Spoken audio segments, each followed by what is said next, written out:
can go to. So if you will, please join me as we all rise up and put our hands together for the Executive Governor of Oyo State. He's going to give us all the cards about the sustainability and all of that. Let's welcome His Excellency Seyi Makinde. Let's keep clapping until he gets here.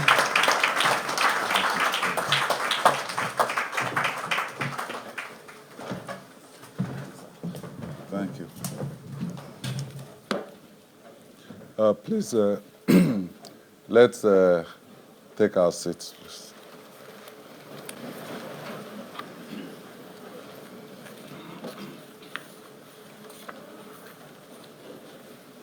I said before that it wasn't my time. Now, Emiloka.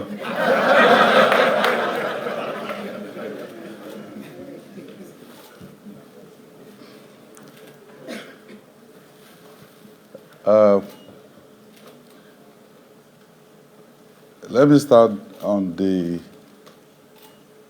already established protocol. But before I proceed, if I don't especially recognize somebody, I may not hit when I get home. So let me recognize my wife, Mrs. Tamuno Minini Olufunke Makinde.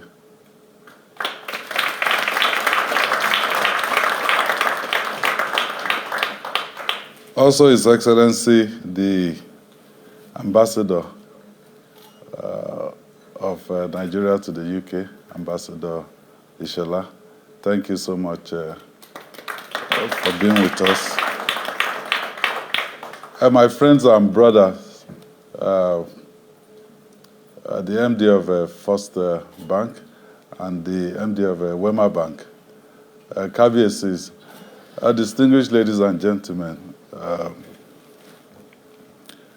I don't know if, okay, this is working. You know, when I started thinking of what I'll wear, you know, to this summit this morning, I thought, when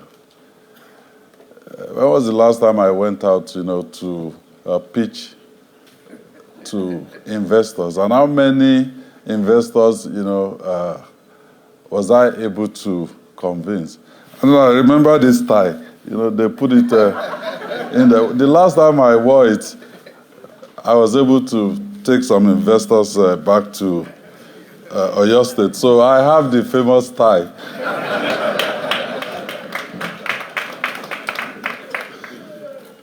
And I'm sure I will take some investors, you know, back with me to Ibadan. Well, I'm most delighted, you know, to welcome you all to this debut edition of the Oyo State International Business Summit. As you know, the summit is titled Accessing the Pioneer Advantage to Sustainable Investment in Oyo State. You know, they wanted me to just make a speech, welcome speech, and then leave. I said, no, I'll make a presentation. I'll make it quick, but I've chosen the topic, your all access card to sustainable investment in Oyo State. Follow the data. Yes, because during COVID pandemic, Oyo State was going in one direction, the rest of the country was going in another direction, and people started telling me, and of course, I mean, it was novel. No one anywhere in the world, you know, has gone through that pandemic before. The closest was the Spanish flu of, I believe, 1918. So we were apprehensive, but we followed the data. We followed the science and we followed the logic. So that's why, and in the end, we got the rest of the country to actually follow the model of Oyo State.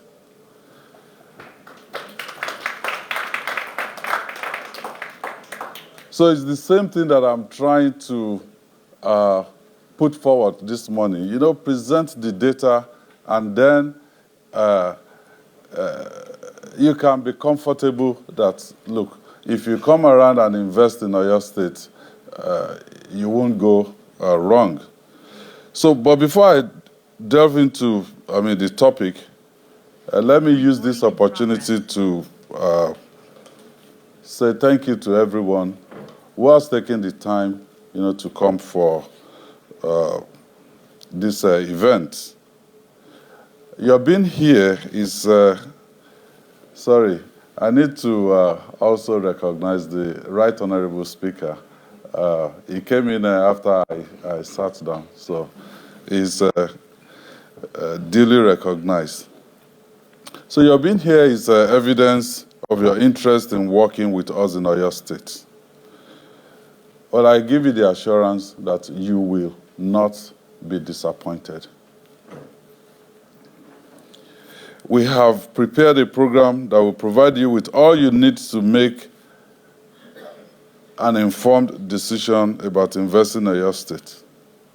They've spoken about the landmass of Oyo State, even though Seyi tried to cut about almost 3,000 square kilometers out of, he said 25,000 square kilometers. Well, Oyo State is 28,454 square kilometers.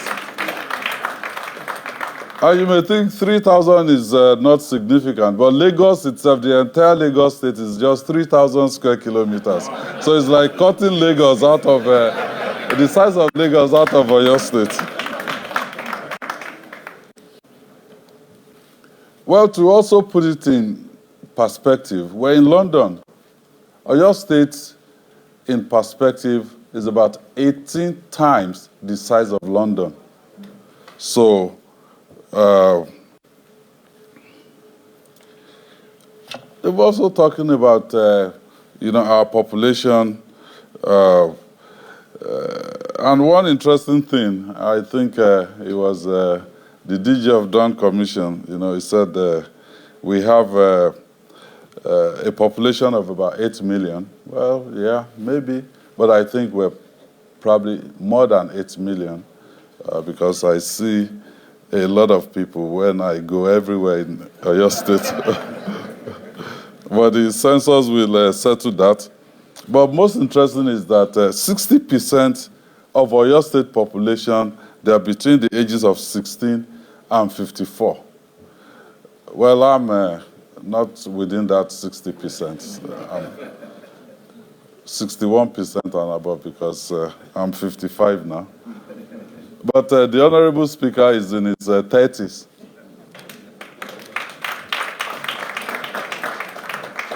He is the number 3 citizen in the state. And, well, he got married after he became the Speaker.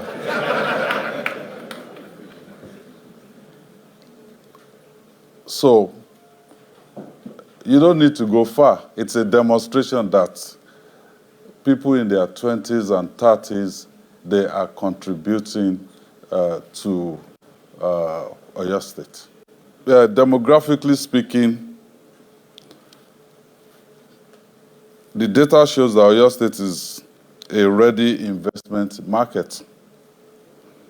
Our landmass and population provide a comparative advantage that very few states in Nigeria have.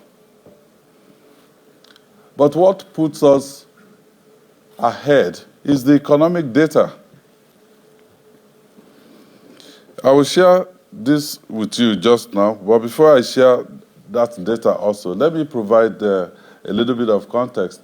And let me also recognize I think the MD of Unity Bank. They went and hide you, behind all the other MDs. I'm trying to see who I can bump off somewhere in front here. No, it's a Debo Akande that I will bump off. No, madam, please.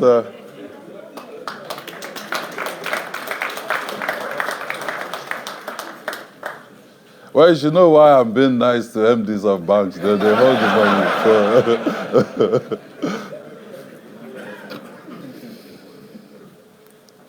Thank you.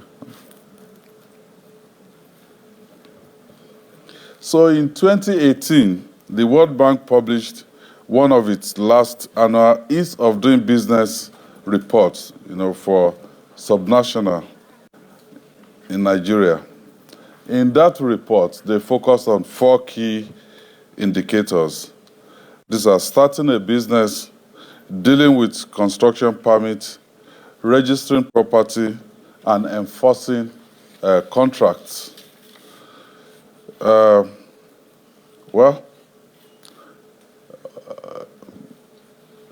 Overall, Oyo State scored about 53.41% in the Ease of Doing Business index. We actually scored over 70% in most of the three areas, apart from registering property. People, you want to come in, put in your money, and then have your document that legally, this asset belongs to you. So we didn't do well when we came in from, the assessment. So for us, it indicated that there was a lot of room for improvement in the property registration area. So after we assumed office in 2019, we got to work. First, we built on the certificate of occupancy made easy scheme. This was started by our predecessor. And they were trying to operationalize it when they got to the end of their own tenure. So we did not just junk it. We took it up, and then we ensured that properties could be registered in 60 days.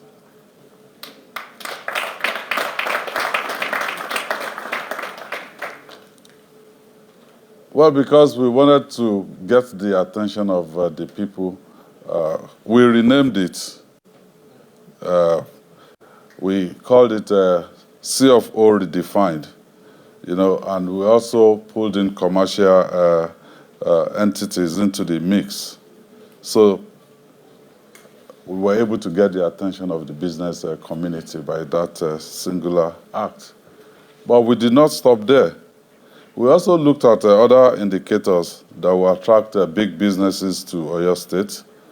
We worked on our regulatory environment. For example, we made the Bureau of Public Procurement a standalone agency and appointed a DG who used to be a private sector player. And one of the remits of this agency is to create opportunity for SMEs. Sometimes we'll fight and say, look, bend your due process rule or turn it down so that you can accommodate this small, medium enterprises. So another thing that we did was also to create Oyo State Public-Private Partnership Agency, OISIPA. The agency is a one-stop shop for investment opportunities in Oyo State. And because some of the compliance regulations that businesses must adhere to are within the purview of the federal government, and there are bureaucracies associated with government in Nigeria as a whole, it became imperative to have an agency that will serve as a vital link to all other agencies. And OISIPA is here. They put all of this together. So it shows that they are working.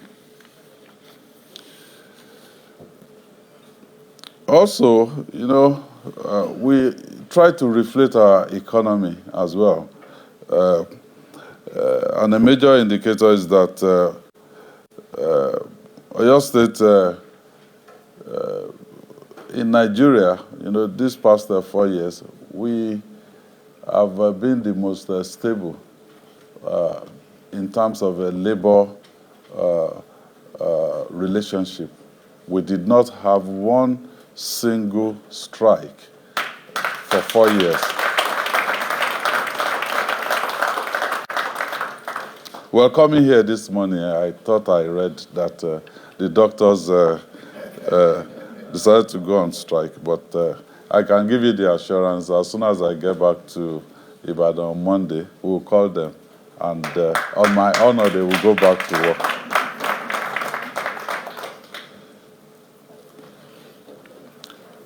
And we've also prioritized skills acquisition.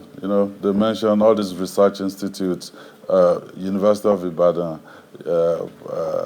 When we came in, we met 1.5 universities. Now we have 3 state-owned universities. We've trained our youths, in agribusiness, and also the Start Them Early program between the state and IITA. So, with this and other improvements done, Oyo State has been able to create a conducive environment for the private sector to thrive. And one of the factors that our surveys reveal in our decision-making process for MSM is a growing middle class in Oyo State. And I'm not just saying it. We have people, some of our friends, maybe they are here in the room. They've invested in providing middle to upper class housing schemes in Oyo State. And they go like that. And I'm sure some of them are smiling to the bank now.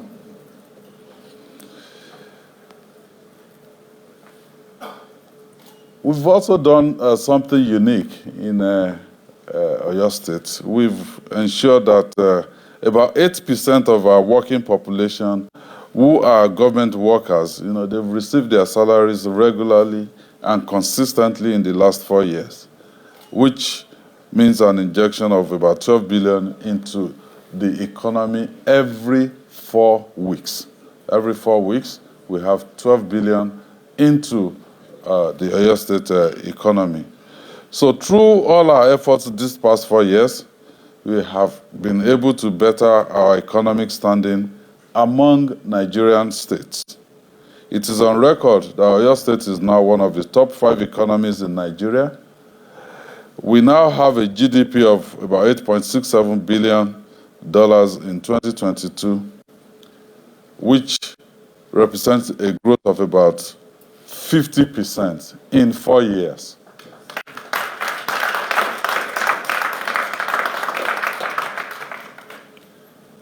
So against this background, I'm sure you would like to know how you can join the thousands of investors in Oyo State and benefit from the huge return on investment that has led to about a dozen of these investors joining us at this summit to learn about how they can expand their business. So the questions I will be answering in the remaining part of my presentation are: 1, what are the investment opportunities available in Oyo State?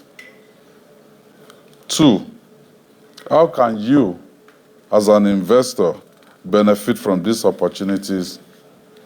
And 3, what has the Oyo State government done to ensure our incoming investors get the support that they need? So let's start with the investment opportunities available in Oyo State.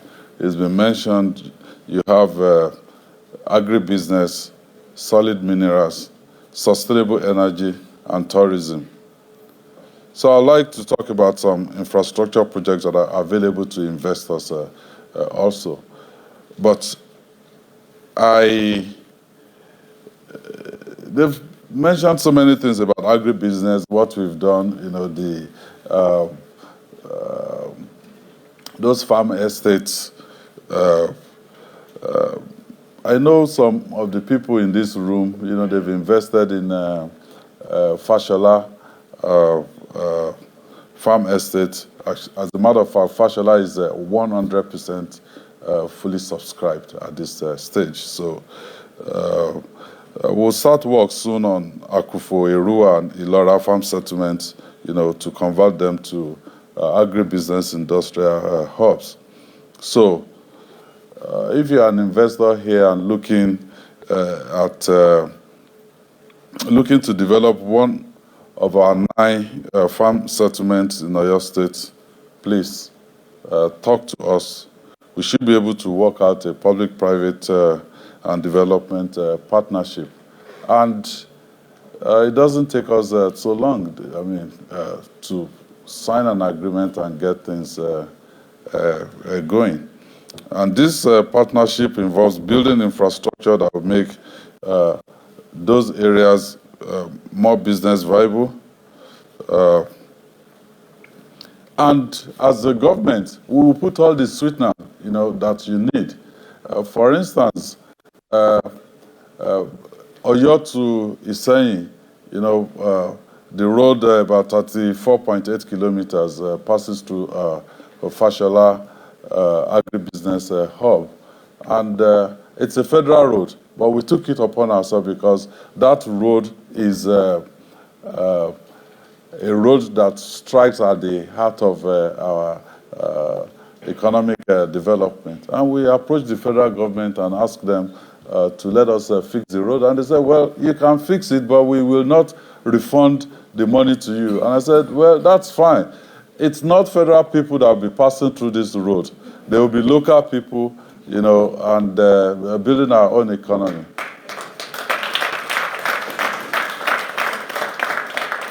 But fortunately, I was at an event in Rivers State a few weeks back, and the governor of Rivers State said, he asked the president-elect that, look, these federal roads that he's been fixing, he will ask for the money back. And he said to him that, come and lobby me. So I just wrote it down, lobby. Yes, I will lobby and we'll get this money back for Oyo State. So in the next few years, we shall also be injecting about $40 million into the livestock value chain. Well, I won't round up. This is my show.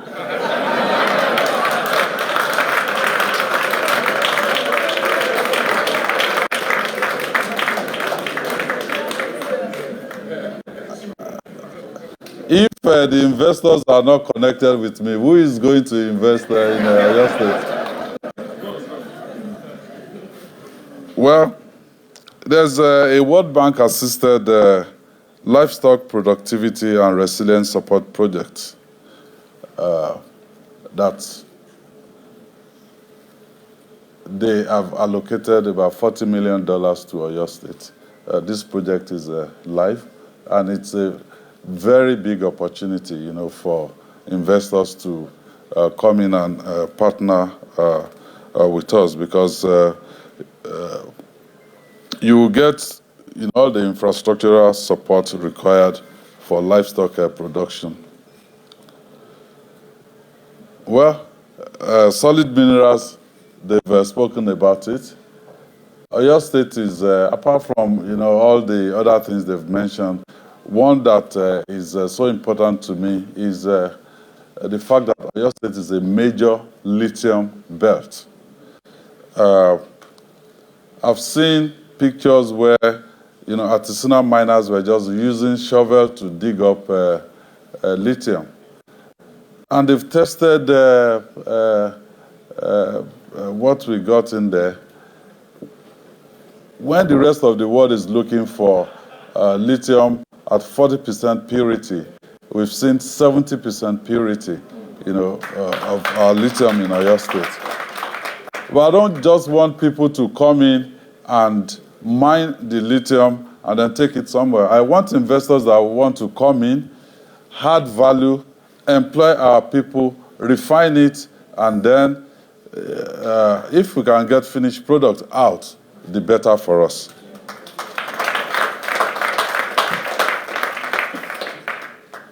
Then on sustainable energy, unfortunately, Oyo State is not an oil-producing state. We don't have oil, but we know that in the world today, there's energy transition. So Oyo State would love to be number one, to lead energy transition in Nigeria because we have what it takes. And again, on tourism, they've shown here the potential in that area. Infrastructure.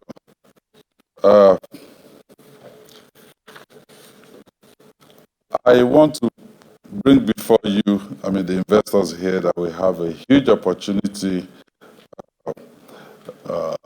on the Senator Rashidi Ladoja Circular Road. Is 110 kilometers of dual carriage. And to put it in proper context, Ibadan to Lagos, 120 kilometers. So it's like folding Ibadan to Lagos into a circle, round Ibadan. Not Oyo State, it's round Ibadan. It's a major undertaking for us. It's probably the biggest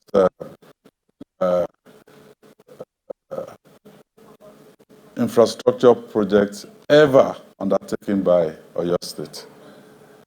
We've started it. We've invested, of course, the MD of First Bank is here.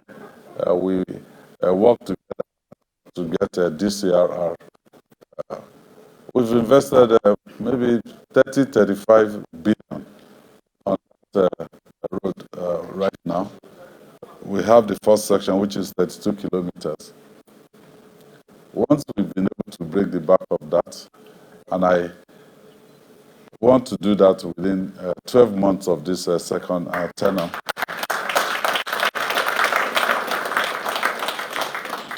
The other 3 segments, I believe, will come in quick succession. So anyone with big money in the room, that is interested in partnering with us, because that road will be tolled, but the sweetener for that is all the land, 500 meters to the right and left of that road will be prime real estate, to hold. And how you can conceptualize it is, here in London, you have the London Orbiter, the M25. Just look at properties that are outside the loop or inside that loop, that are not far from M25. It's prime real estate. It's not going to be any different for Ibadan. But maybe here you talk in pounds, out there.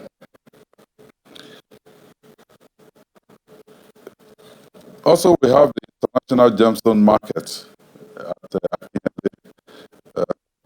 We plan to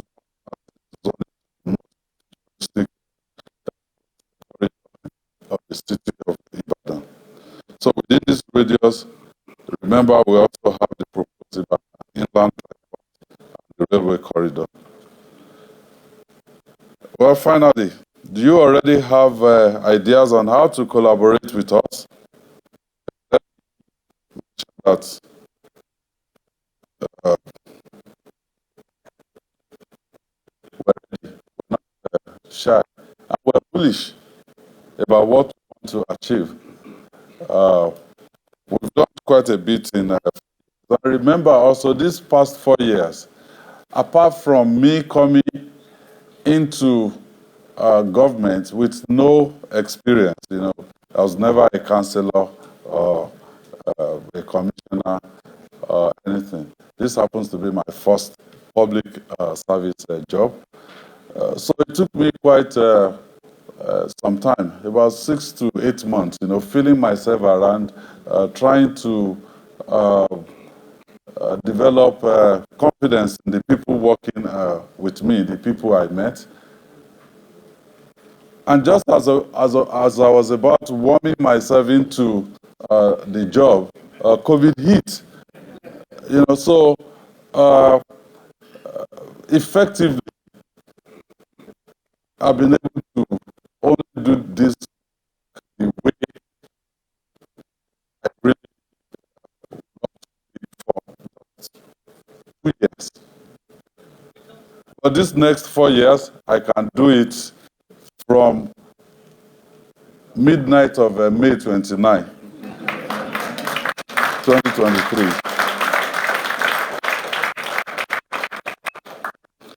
So as I round up, I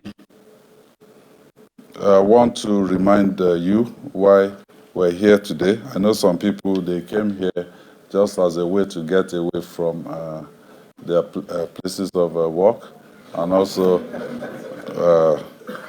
some, they came here because maybe they may be having bad time at home. But this summit is designed to sell investment opportunities in our state. Each segment of this conference will focus on and expand on this main theme. I believe that by the time the day ends and you're leaving this venue, you have comprehensive knowledge, investment opportunities in our state. In other words, we would have handed you the key to accessing sustainable investment in our state. You will then be able to state without a doubt that Oyo State is your gateway into Nigeria's thriving economy. That is what we plan to achieve. On top of that, I look forward to a cocktail, later on. It's also a way to bond and to socialize.